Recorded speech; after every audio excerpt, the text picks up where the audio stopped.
बड़ी लेट हो गए आज, आप कहाँ चले गए थे?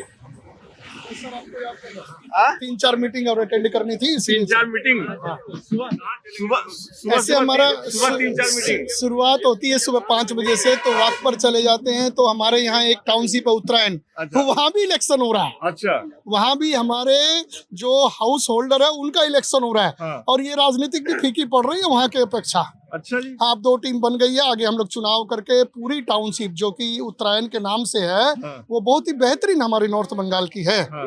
लेकिन अब तो राजनीतिक हमारी मोदी साहब से भी वहाँ ऊपर हो रही है। अच्छा, तो अभी जो जिक्र हो रहा था, अभी तमाम मुद्दों पे बातचीत हुई, जीएसटी पे बात हुई, आर्थिक मोर्चे पे बात हुई, उन्होंने बिकने की बात की, उन्होंने स्क्रैप बिकने की बात की और उसका पैसा आने की बात की। लेकिन जो अभी मौजूदा सरकार है, केंद्र सरकार, उस पर एक सबसे बड़ा आरोप जो लग रहा है वो ये लग रहा है कि जो नवरत्न कंपनियां हैं या जो सरकारी चीजें हैं उनको वो प्राइवेट को दे रहे हैं। मतलब ये एक सीधा सीधा आरोप उन पे लगता है कि वो सब कुछ बेच रहे हैं।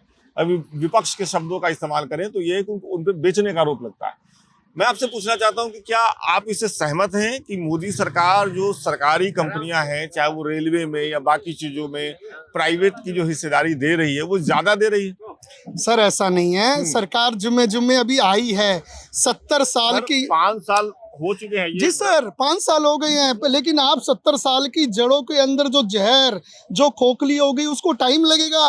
आप हर पॉइंट पे आइए, रेलवे में आइए, आप रोड पे आइए, आप वायुयान में आइए, आप विश्व शक्ति में आइए, आर्म्स में आइए। चीन को हवाई जहाज हमको दिखाई देता था खाली यूट्यूब में, एक दिन यहीं से देख रहे हैं तो ये चिनूक हेलीकॉप्टर जा रहा है, हमें देख के गर्व हुआ कि हमारे हिंदुस्तान के ऊपर भी ये होता है। राफेल देखिए सर, मैं दावे के साथ बोलता हूँ, राफेल पे आरोप लग रहा है घुसखोरी सर लगने का तो है, राहुल पे लगा ऐसा है। आज तो यहाँ भी बैठे हुए हैं, बहुत सी बातें। मैं सिर्फ कहूँगा सरकार बहुत अच्छा कर रही है, अभी बहुत कम टाइम मिला है, आने वाले टाइम में आप देखते जाइए।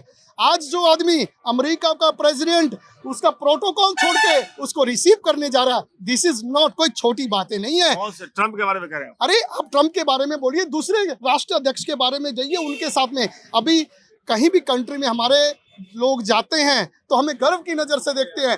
अब आप विदेश में जाइए, पहले एक अलग माहौल था, अब अलग माहौल है। एक दूसरी बात है, क्या माहौल बदल गया? माहौल अच्छा है, इज्जत से लोग देखते हैं। आपने फील किया है क्या माहौल बदल गया? बिल्कुल है। आज इंडिया को जो इज्जत मिल रही है, आगे जो इज्जत मिल रही थी, आप खुद बोलिए, आप तो एक इतना बड़ा चैनल चलाते हैं, मोदी जी या हमारे देश के कोई भी बड़े नेता विदेशों पे जाते हैं, उनकी क्रेज रहती है। आगे कोई पूछता नहीं था, पिछली सीट पे बैठे रहते थे, आज तो सब आगे करके देते हैं। तीसरी बात, सरकार के सारे काम अच्छे नहीं हुए, लेकिन आप बताइए, आप अपने परिवार को खुश रख सकते हैं? 10 मेंबर है तो नहीं रख सकते। अच्छे काम हो रहे हैं, अच्छे काम होंगे। लेकिन सर एक बात आपका बताता हूँ कि आज बंगाल की स्थिति, आप राजनीतिक माहौल में हम लोग हैं जी, 35 साल हमने सीपीएम में गुजारे हैं और 10 साल ममता के। अरे और गुजार लेंगे बीजेपी में, फिर इसको भी हटा देंगे, क्या सुविधा है? कोई प्रॉब्लम नहीं है। हमें परिवर्तन का माहौल बना है साहब, हम यहाँ बैठ के बोलने लायक तो हो गए, हमारी हिम्मत भी नहीं थी कि हम आपको 2 बात बोले। ये आप पिछली सरकारों पे बड़ा आरोप लगा रहे हैं कि बोल नहीं पाते थे। आरोप नहीं, देखिए हम एक बात बताते हैं, आप कह रहे हैं कि आप बोल नहीं पाते थे। बिल्कुल है, बहुत सी बातें हैं, लेकिन मैं आपको एक बात अभी भी कहता हूँ, मुझे ऐसा कुछ नहीं करना। बीजेपी सरकार माननीय मोदी जी के नेतृत्व में अच्छा कर रही है, ये मेरा अपना धारणा है, किसी का नहीं हो सकता है। बहुत से लोगों को बहुत सी है, हमें कोई भी असुविधा नहीं है। जहां तक रहा हमारा बंगाल बहुत शांत है। किसानों के साथ जो हो रहा है ना, ये अच्छा नहीं हो रहा है। ये देश का नारा ही है, जय जवान जय किसान। आप किसान और जवान के साथ ऐसा अन्याय नहीं कर सकते। उनको बुलाना चाहिए, भूखे पड़े हुए हैं, उनसे बात करो, क्यों नहीं सुनेगा? घर परिवार में कलह होती है, बातें होती है, सुलझती है, आप उनको इग्नोर कर रहे हो। और आज अगर फसल बंद कर दिए, वो बोले कि हम एक फसल उगाएंगे नहीं, तो पब्लिक खाएगी क्या? पब्लिक को किसानों का फेवर मानना चाहिए। ये देखिए, ये जो बात ये कह रहे हैं कि सरकार मैं किसान के जो केंद्र की सरकार पे बड़ा आरोप ये भी लग रहा है कि लगभग इतने दिनों से 100 से ज्यादा दिनों से किसान बैठे हैं, कितने किसान सुसाइड कर लिए, मौत हो गई, किसानों की सुन नहीं रही सरकार। सर मैं किसान के बारे में बोलता हूँ, आप एक बात का बताइए, किसानों से तो जब बोलिए सरकार बोलती, मैं आपके घर पे द्वार पे आके बात करते, किसान आंदोलन नहीं कर रहा, उसे करवाया जा रहा है, उसकी नेतागिरी करके उसको ऐसी व्यवस्था की जा रही है। किसानों का सवाल है ना, आज के दिन में पंजाब में उल्टा आंदोलन चल रहा है। सारे आंदोलन जितने भी किसान हैं, सबसे चेक लिया जा रहा है, ब्लैंक चेक, कि आप हमको ब्लैंक चेक दोगे साइन करके तो आपको हम आपका माल खरीदेंगे। इसका मतलब क्या है, क्या इंडिकेशन है इससे? ये किसान आंदोलन जो भी है, मेरे को लगता है ये टोटल फैब्रिकेटेड, मैनिपुलेटेड और देश को गलत दिशा में ले जाने का आंदोलन है। इससे कोई मतलब देखिए, नहीं। मैं इससे सहमत नहीं हूँ कि मैं माल बेचूंगा और मैं ही चेक दूंगा। ये तो मुद्दा समझ में नहीं आया। मैं माल बेचूंगा तो चेक लूंगा, मैं चेक ही दूंगा मैं और माल भी बेचूंगा। ये तो पहला बार व्यापार सुना मैंने, ऐसा व्यापार मैंने नहीं सुना। 2 तारीख को जब इलेक्शन के रिजल्ट आएंगे, स्पेशली बंगाल के, देखिए आने तो 5 स्टेट के हैं, स्पेशली बंगाल की जब रिजल्ट आएंगे, ये डिपेंड करेगा कि ये किसान आंदोलन जीवित रहेगा या अपनी नेचुरल डेथ मर जाएगा। मैं आपको गारंटी के साथ बोलता हूँ। ये एक बड़ा मुद्दा आपने उठाया है, मैं इस पे आने ही वाला था कि एक पार्टी हर मुद्दे को, जैसे अभी आप लोगों ने कहा कि नोटबंदी गलत था, अभी बताया नहीं आप लोगों ने, व्यापारी वर्ग है आप लोगों ने कहा नोटबंदी गलत नहीं था, उसका जो प्रोसेस था, उसका जो इम्प्लीमेंटेशन था वो गलत था, उसको हैंडलिंग गलत थी, उसको जिस तरीके से सरकार ने हैंडलिंग किया ना, दैट वाज रॉन्ग। नोटबंदी कहीं पे भी गलत नहीं था। कहने का मतलब यही कि वही मतलब जो हैंडलिंग हुई या जो उसका असर हुआ वो गलत तो हुआ ना, लेकिन उसके बाद यूपी का इलेक्शन हुआ, बीजेपी चुनाव जीत गई और बीजेपी ने कहा कि बिल्कुल गलत फैसला नहीं था नोटबंदी, हम तो चुनाव जीत गए। तो ये क्या सही है क्या कि एक जगह चुनाव जीतना एक फैसले से नहीं होता है, ये एंटी इनकम्बेंसी भी हो सकती है अखिलेश यादव के प्रति, ठीक है। और देखिए, आप अब यहाँ पर बीजेपी नहीं है, यहाँ पर बीजेपी क्रेज क्यों इतनी कि भाई आपको एक नया लड्डू बाजार में मालूम पड़ जाए, इस दुकान में नया लड्डू बन रहा है, बड़ा टेस्टी है, तो एक बार तो खा के देखें। तो वही कहानी है, वो लड्डू खाने के चक्कर में ही वो यूपी वाले भी चले गए और बंगाल को इस तरफ से झुकाव है। लेकिन अब क्या लड्डू कैसा मिलेगा पता नहीं, वो तो 2 तारीख के बाद पता चलेगा।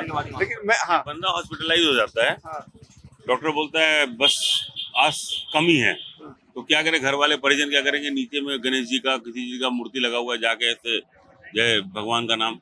यूपी में आप पूछ रहे थे कि उसके बाद भी क्यों आई बीजेपी, तो राम का नाम का सहारा है। और जो वैक्यूम है ना, जो वैक्यूम क्रिएट किया गया है इंडिया में since the last whatsoever years, कि मेजोरिटेरियंस को हमेशा मतलब थर्ड ग्रेड माना गया। कल मैं आशुतोष को आप जानते होंगे, वो एक पत्रकार हैं, कल मैं उनका एक वो satya.com पे उनका सुन रहा था, वो बोलते हैं India is divided in 2 parts, in 2 ways, one is secular, one is communal, और ये हिंदुइज्म कम्युनल है। आप एक बात बताइए, अगर मैं हिंदू हूँ और हिंदू रिलीजन को फॉलो करता हूँ, क्या मैं कम्युनल हो गया? ये प्रॉब्लम है कि लोग सताए हुए थे, डरे हुए थे, लोगों को स्कोप मिला कि भाई अब खुल के मैं ये लोगों को अपने वोट से बता सकता हूँ कि हाँ मैं हिंदू हूँ, तो लोगों ने वो हिंदुत्व को एक्सरसाइज किया और इसीलिए योगी सरकार बन के आई। जी, मेरा ही फोन देखिए, है, इसीलिए 70 साल। लेकिन मुझे एक चीज बताइए, आप लोग इतने प्रबुद्ध लोग हैं, किसी भी समाज में मतलब अच्छे एजुकेशन, पढ़ाई लिखाई, व्यापार करने का अवसर और काम की जरूरत है या किसी भी तरह के इज्म की जरूरत है, चाहे वो हिंदुइज्म हो, चाहे इस्लामिज्म हो या कोई और इज्म। मैं बताऊं, आप अगर पिछले 70 साल को अगर आप देखो, हमारे नेताओं ने क्या किया, सबको डिवाइड किया, डिवाइड एंड रूल। ये आरोप तो अभी बीजेपी में भी लगता है। सब में, मैं ये नहीं कह रहा हूँ ये बीजेपी हो या कोई भी पार्टी हो, ये पिछले 70 साल से हम लोगों के भारत में हो रहा था। जब से नई गवर्नमेंट आई 2014 से कम ये होना कम हुआ, और यस ये होना कम हुआ। अब आज के दिन में जहां पर में हम लोग जा रहे हैं, जिस डायरेक्शन में जा रहे हैं, कम से कम एक क्लियर डायरेक्शन है कि हमको धीरे धीरे ये घुसपैठियों को निकाल करके उसके बाद में हमारे को डेवलपमेंट की तरफ जाना है, और डेवलपमेंट का काम भी पैरेलली बहुत स्पीड से चल रहा है। जिस तरीके से गवर्नमेंट डेवलपमेंट का काम कर रही है, आज आप टॉयलेट देख लो, पहले कितना टॉयलेट था, आज घर घर में टॉयलेट हो गया। पहले कितने स्लम्स थे, आज स्लम्स कम हो रहे हैं। पहले जनधन अकाउंट कहाँ था, किसी भी इंसान के, किसी भी आज भारतीय के पास में बैंक अकाउंट नहीं था, निजी तबके के पास, या तो बिजनेसमैन के पास था, इंडस्ट्रियलिस्ट में। आज आप देखो डायरेक्ट उनके पैसे आ रहे हैं उनके अकाउंट में। ऐसा नहीं है, बहुत तरक्की का काम भी हुआ, डेवलपमेंट।